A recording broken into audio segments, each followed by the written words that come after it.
বাংলাদেশে এগুলা কি হচ্ছে? একদিকে সেন্ট মার্টিন নিয়ে যাচ্ছে, আরেকদিকে বন্যার পানির সাথে রাসেল ভাইপার দিয়ে ইন্ডিয়ার এয়ারলাইন নিয়ে যাচ্ছে।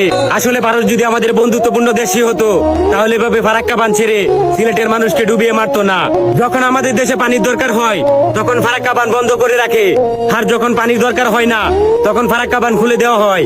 তাই ইন্ডিয়া আমাদের কখনোই বন্ধুত্ব দেশ হতে পারে না। আজকে মনে হচ্ছে আমরা স্বাধীন দেশ পাইনি, তাই আজকে আমাদের ক্ষমা চাইতে হবে ওই 30 লক্ষ শহীদের কাছে, যারা 1971 সালে নগদ রক্ত দিয়ে এই দেশকে স্বাধীন করেছিল। তাই একটা কথা বলি, দেশটা তো আর একজনের নয়, পুরো 20 কোটি মানুষের।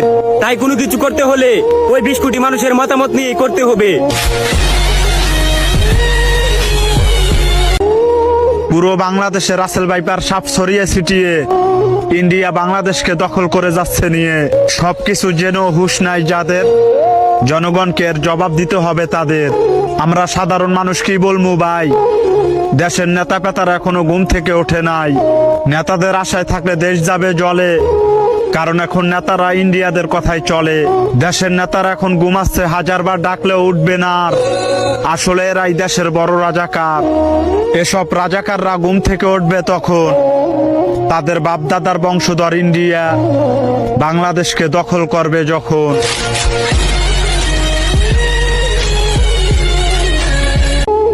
যেই দেশে ধর্ষকের পক্ষে উকিল পাওয়া যায়, ওই দেশে পয়রা লেখা জজ হয়ে কোনো লাভ নেই।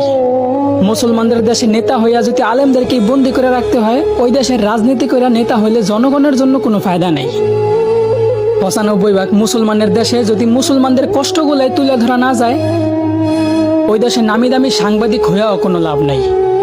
বলি জাকাত না দিয়া সুদ খাইতে খাইতে দেশটারে করছো ছারখার। এখন সূর্যের তাপ গায়ে লাগে, তাই তোমাদের বৃষ্টির দরকার।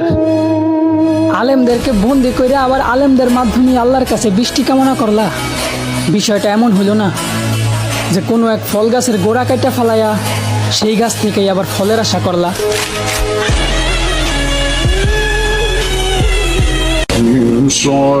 কালেমা মানুষের কাছে প্রচার করতে করতে যেন শেষ নিঃশ্বাস ত্যাগ করতে পারে।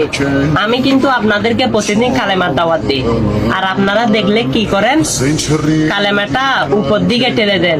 আরে ভাই, এটা তো জান্নাতে যাওয়ার আপনার সঙ্গে হবে। চলুন কালেমাটা সবার কাছে শেয়ার করে দিই, লা ইলাহা ইল্লাল্লাহু মুহাম্মাদুর রাসূলুল্লাহ সাল্লাল্লাহু আলাইহি ওয়াসাল্লাম। কিন্তু আপনি বাজে ভিডিও বললে, নাচ গানের ভিডিও বললে, সেগুলো কিন্তু শেয়ার করে দেন। চলুন আজকে একটা শেয়ার করুন, আর জান্নাতে যাওয়ার নেকি কামাই করুন। আমিন।